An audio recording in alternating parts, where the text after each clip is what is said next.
Evangelho de São Lucas, capítulos de 6 a 8. As espigas colhidas em dia de sábado. Em dia de sábado, Jesus atravessava umas plantações.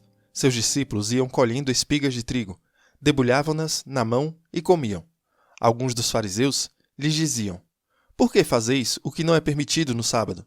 Jesus respondeu: "Acaso não tendes lido o que fez Davi, quando teve fome, ele e os seus companheiros, como entrou na casa de Deus e tomou os pães da proposição, e deles comeu e deu de comer aos seus companheiros, se bem que só aos sacerdotes era permitido comê-los?" E ajuntou: "O Filho do Homem é Senhor também do sábado." Cura de um homem de mão seca. Em outro dia de sábado, Jesus entrou na sinagoga e ensinava. Achava-se ali um homem que tinha a mão direita seca. Ora, os escribas e os fariseus observavam Jesus para ver se ele curaria no dia de sábado. Eles teriam, então, pretexto para acusá-lo. Mas Jesus conhecia os pensamentos deles e disse ao homem que tinha a mão seca: "Levanta-te e põe-te em pé, aqui no meio." Ele se levantou e ficou em pé. Disse-lhe Jesus: "Pergunto-vos se no sábado é permitido fazer o bem ou o mal, salvar a vida ou deixá-la perecer?" E, relanceando os olhos sobre todos, disse ao homem: "Estende tua mão." Ele a estendeu e foi-lhe restabelecida a mão. Mas eles encheram-se de furor e indignavam uns aos outros o que fariam a Jesus. Escolha dos 12 apóstolos. Naqueles dias, Jesus retirou-se a uma montanha para rezar e passou aí toda a noite orando a Deus. Ao amanhecer, chamou os seus discípulos e escolheu 12 dentre eles, que chamou de apóstolos: Simão, a quem deu o sobrenome de Pedro; André, seu irmão; Tiago, João, Felipe, Bartolomeu; Mateus, Tomé, Tiago, filho de Alfeu; Simão, chamado Zelador; Judas, irmão de Tiago; e Judas Iscariotes, aquele que foi o traidor. Multidão de discípulos. Descendo com eles, parou numa planície.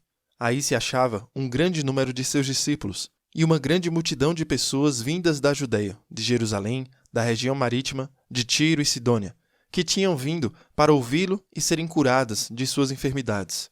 E os que eram atormentados dos espíritos imundos ficavam livres. Todo o povo procurava tocá-lo, pois saía dele uma força que os curava a todos. Sermão da planície. Então ele ergueu os olhos para os seus discípulos e disse: "Bem-aventurados vós que sois pobres, porque vosso é o reino de Deus. Bem-aventurados vós que agora tendes fome, porque sereis fartos. Bem-aventurados vós que agora chorais, porque vos alegrareis. Bem-aventurados sereis quando os homens vos odiarem, vos expulsarem, vos ultrajarem, e quando repelirem o vosso nome como infame por causa do Filho do Homem. Alegrai-vos naquele dia e exultai, porque grande é o vosso galardão no céu." Era assim que os pais deles tratavam os profetas. Mas ai de vós, ricos, porque tendes a vossa consolação. Ai de vós, que estáis fartos, porque vireis a ter fome. Ai de vós, que agora rides, porque gemereis e chorareis. Ai de vós, quando vos louvarem os homens, porque assim faziam os pais deles aos falsos profetas. Amor aos inimigos. Digo-vos a vós que me ouvis: amai os vossos inimigos, fazei bem aos que vos odeiam, abençoai os que vos maldizem, e orai pelos que vos injuriam.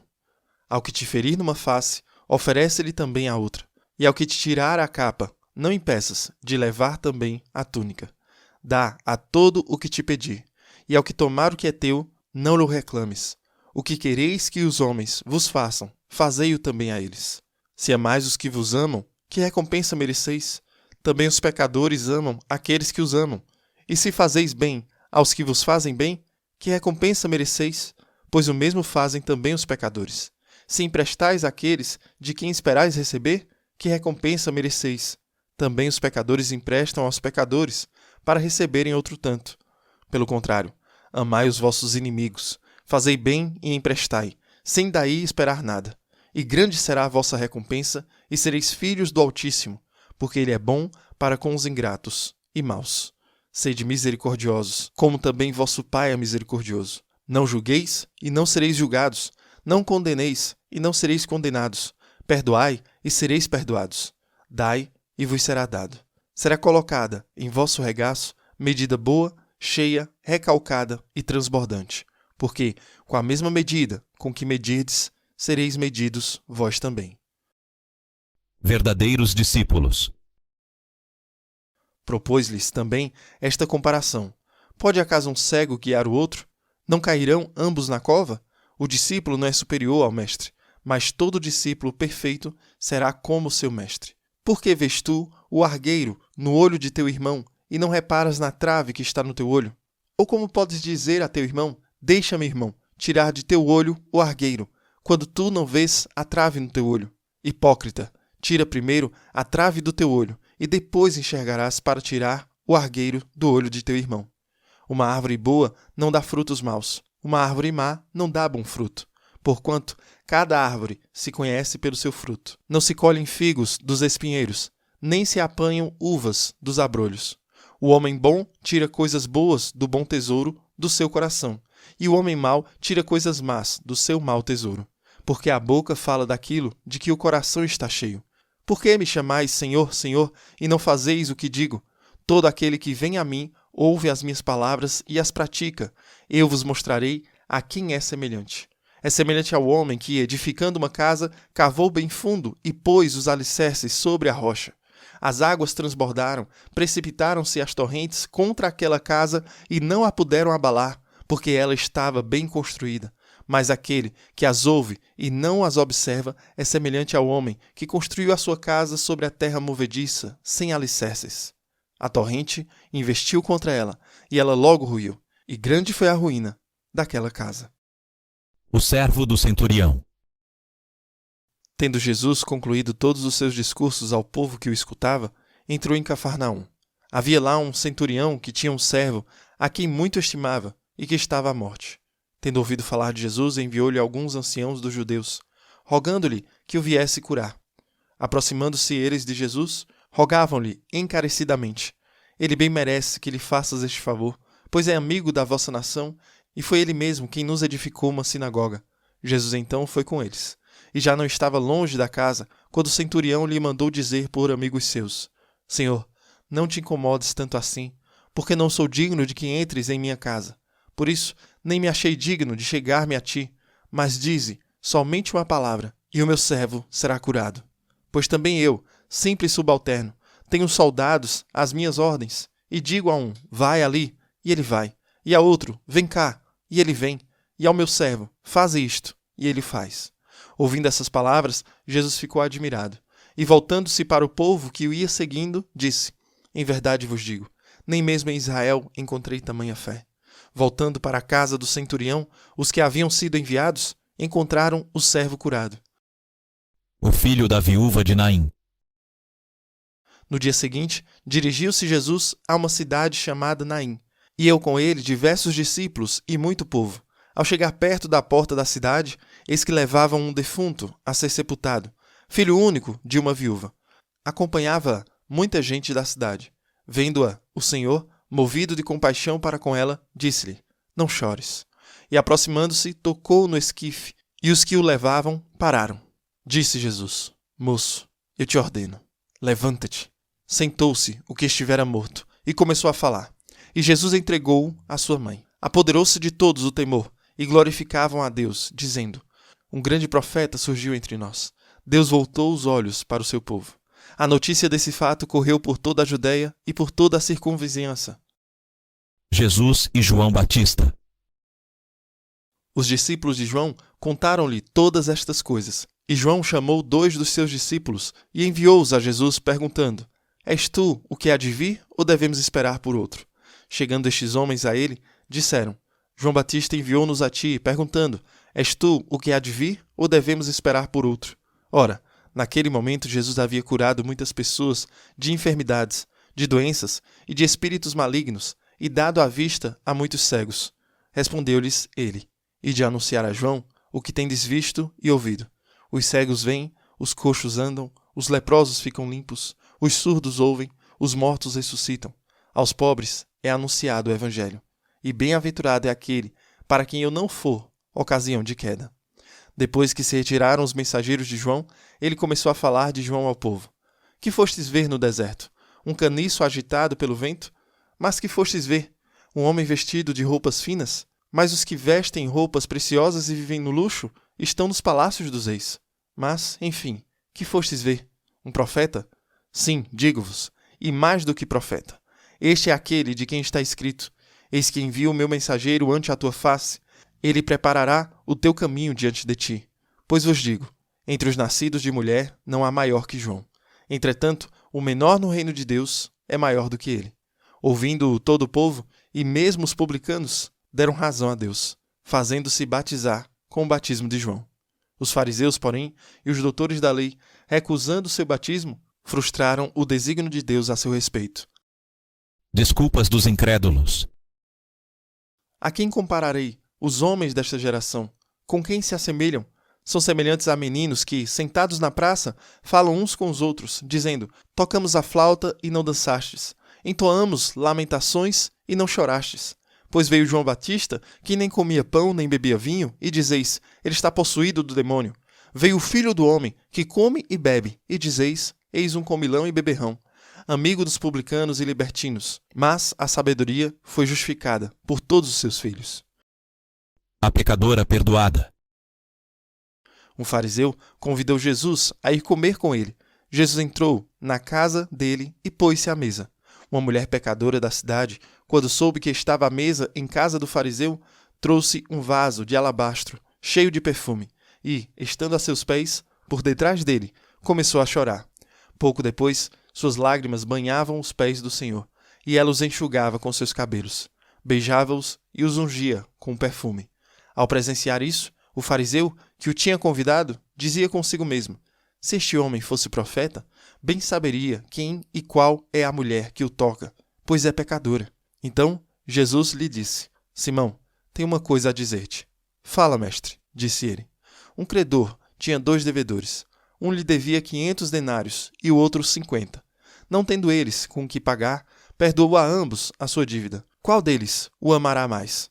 Simão respondeu: A meu ver, aquele a quem ele mais perdoou. Jesus replicou-lhe: Julgaste bem. E voltando-se para a mulher, disse a Simão: Vês esta mulher? Entrei em tua casa e não me deste água para lavar os pés, mas esta, com as suas lágrimas, regou-me os pés e enxugou-os com os seus cabelos. Não me deste o ósculo, mas esta, desde que entrou, não cessou de beijar-me os pés. Não me ungiste a cabeça com óleo, mas esta, com perfume, ungiu-me os pés. Por isso te digo, seus numerosos pecados lhe foram perdoados, porque ela tem demonstrado muito amor. Mas, ao que pouco se perdoa, pouco ama. E disse a ela: Perdoados te são os pecados. Os que estavam com ele à mesa começaram a dizer então: Quem é este homem que até perdoa pecados? Mas Jesus, dirigindo-se à mulher, disse-lhe: Tua fé te salvou.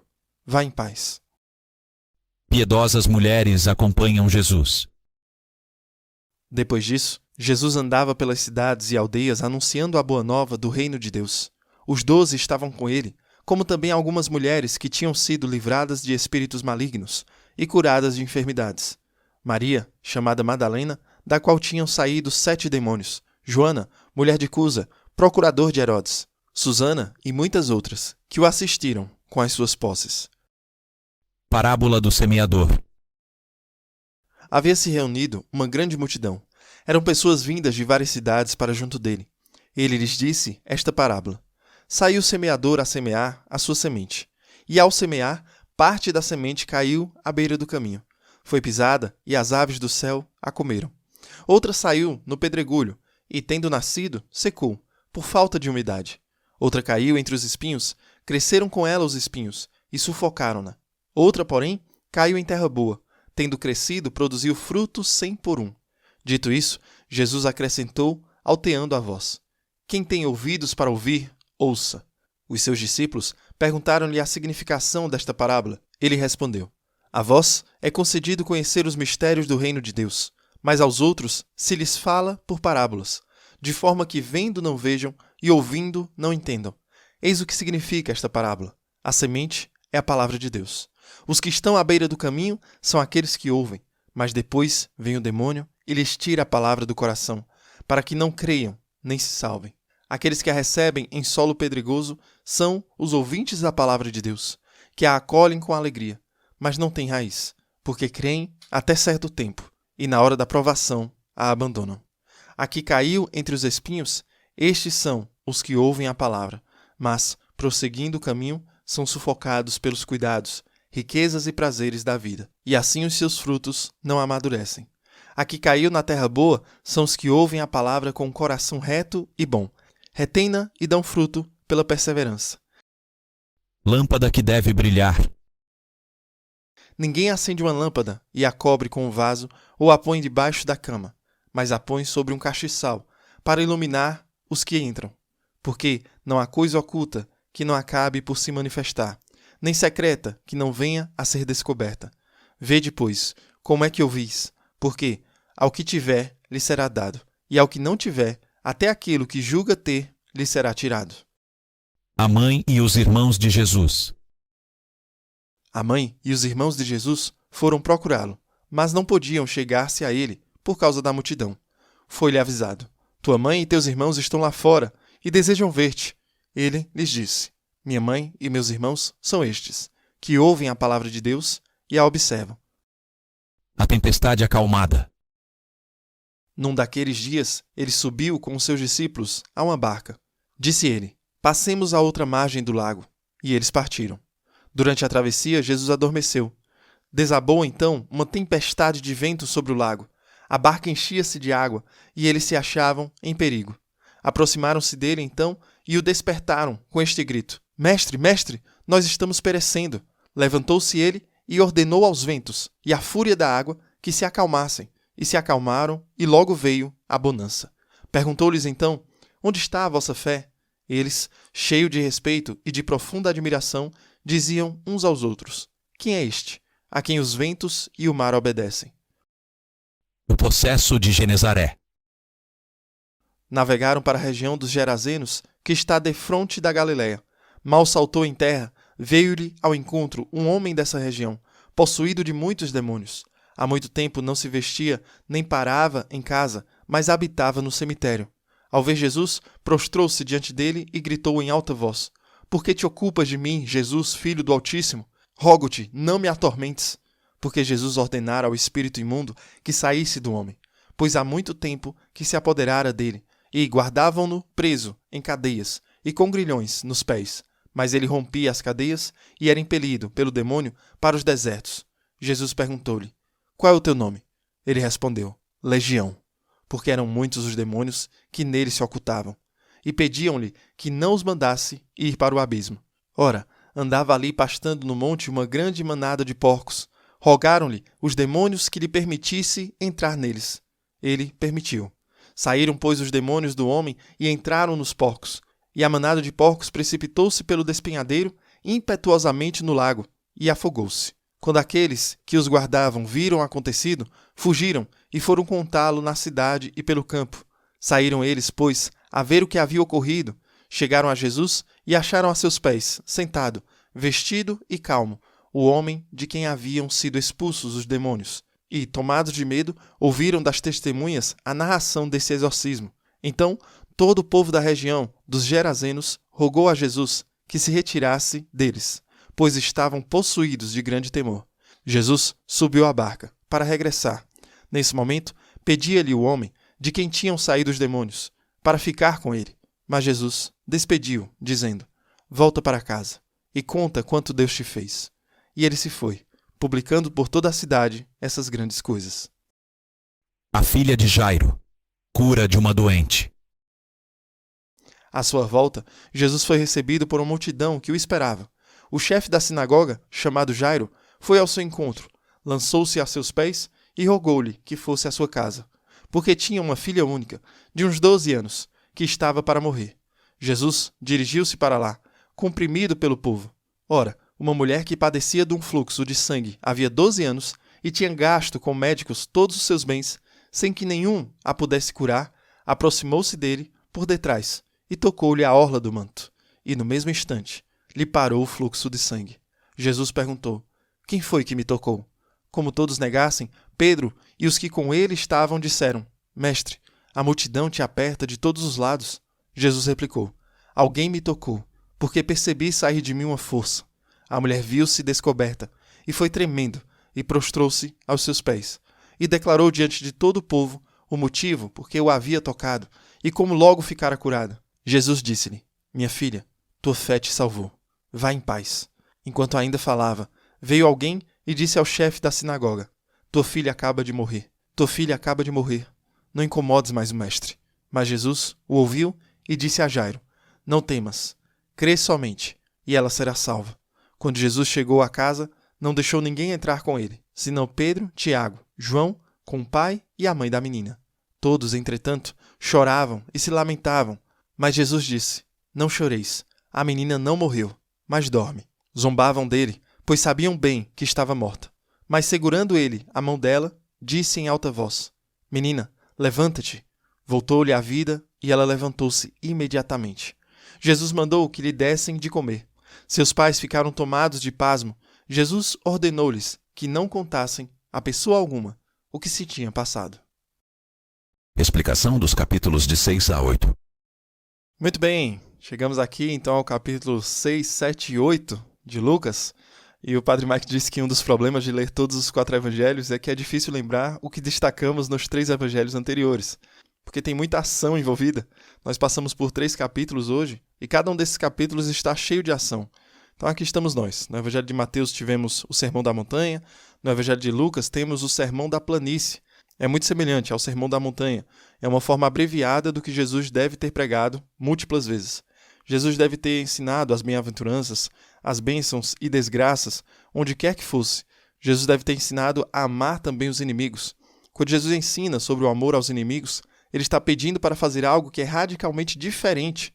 Nos nossos dias, a misericórdia é uma virtude. Fomos moldados nos últimos 2000 anos pelo cristianismo. Graciosidade e misericórdia são virtudes. Eles podem ser uma virtude de honra. Eles podem ser um comportamento que vale a pena elogiar. E ainda, até o cristianismo, a misericórdia não era considerada uma virtude. Foi considerada uma fraqueza. Por que você permitiria que alguém fizesse algo mal e o deixaria escapar impune? Por que você perdoaria alguém? Por que você pegaria aqueles que eram realmente seus inimigos e oraria por eles? Por que você os amaria? Isso não faz sentido. É verdade, não faz sentido. A menos que haja uma lei maior que a justiça. Já falamos sobre isso algumas vezes. No Antigo Testamento, Deus revela que é um Deus de justiça. Precisamos pagar o que devemos. Existe ainda o chamado mais alto. No meio da justiça, este chamado superior, a misericórdia. Misericórdia é muito interessante. É aí que o amor atende à nossa necessidade. É aí que o amor nos encontra em nossa miséria. Então temos a história do centurião, por exemplo. Ele está na aldeia e tem um escravo que precisa de cura. As pessoas vêm a Jesus e dizem: Ele é digno de você fazer isso, porque ele ama nosso povo, ele construiu para nós uma sinagoga. E ainda, o homem, o centurião, ele conhece o seu estado. Ele sabe a verdade sobre si mesmo. E ele realmente diz: Senhor, eu não sou digno de que você venha e entre na minha casa. Então, de um lado, o povo diz que o centurião é digno, mas o centurião próprio conhece seu coração. E ele sabe, na verdade, a verdade é que eu não sou assim, eu não sou digno. Este é um eco que temos de João Batista.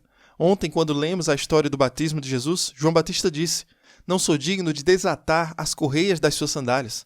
Nosso mundo diria: Não, João, não se desanime, você é digno. Nosso mundo diria: Centurião, não se rebaixe, você também é digno. O centurião e João sabem a verdade. A verdade é que não sou digno desse amor, desse presente, dessa misericórdia. Mas eu preciso disso. Isso somos cada um de nós. Deus, eu não sou digno da tua misericórdia, mas eu preciso dela. Porque Deus é tão bom. Ele nos dá o que precisamos. Veja, isso é incrível. Agora temos que manter isso em equilíbrio, essas coisas que estão em tensão. É muito fácil para muitos de nós esquecer o valor que temos em Nosso Senhor. O valor que temos só porque fomos feitos à imagem e semelhança de Deus. O valor que Ele nos concede por sua graça. Podemos nos concentrar em nosso pecado e quebrantamento. Podemos esquecer nossa bondade porque estamos nos concentrando em nosso quebrantamento. Por outro lado, podemos estar tão focados em nossa bondade que esquecemos nossa fragilidade. Portanto, há uma linha tênue que somos chamados a caminhar. Senhor, eu sou bom porque o Senhor me fez e faz as coisas boas. Ontologicamente eu estou bem, moralmente eu não sou. Sim, fui transformado em sua criatura amada, ou mesmo fui batizado, fui transformado em seu filho ou filha, mas nem sempre eu vivo assim. Então sim, o Senhor me chamou a grandes coisas, mas ainda não cheguei a essas alturas todas. E não correspondi ao presente que o Senhor me deu. É interessante porque Jesus diz sobre São João Batista, ele é um profeta. Lucas 7:28, eu vos digo, entre os nascidos de mulher, ninguém é maior do que João. Contudo, aquele que é o menor no reino de Deus é maior do que ele. O que isso significa? Nenhum nascido de mulher é maior que João. Ainda, aqueles que são menos no reino de Deus são maiores do que ele. Como Jesus pôde dizer isso? Por uma série de razões. Mas aqui está a interpretação do Padre Mike. São João Batista não foi batizado em nome do Pai e do Filho e do Espírito Santo.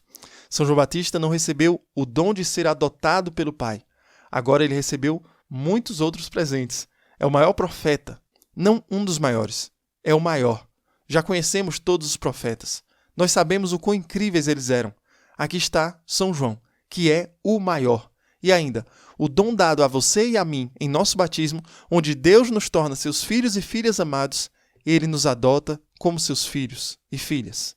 Deus fala sobre você, como vimos nos episódios anteriores. Você é meu filho, minha filha amada, em quem eu me comprazo. Esse dom significa que você foi criado maior do que São João Batista. Não porque você e eu somos mais virtuosos que ele, porque a graça de Deus reside em você, porque o Espírito Santo habita em nós. Como São Pedro diz mais tarde no Novo Testamento, vocês foram feitos participantes da natureza divina. No seu batismo, vocês se tornam participantes da natureza divina. Significa que você compartilha a própria natureza de Deus com ele. Ele compartilha conosco. Veja quão incrível é isso.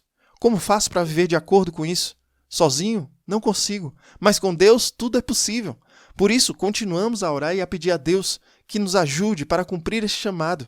Ajude-nos a viver de acordo com o que Ele nos deu. Ajude-nos a viver à altura do nosso batismo. Nós precisamos da graça de Deus para podermos fazer isso. A constância no conhecimento da dignidade que Deus nos concedeu nos dará a constância no amor para com Ele, pois é um amor misericordioso que realiza em nós aquilo que precisamos, mesmo sem merecermos. Que Deus abençoe você e reze por mim.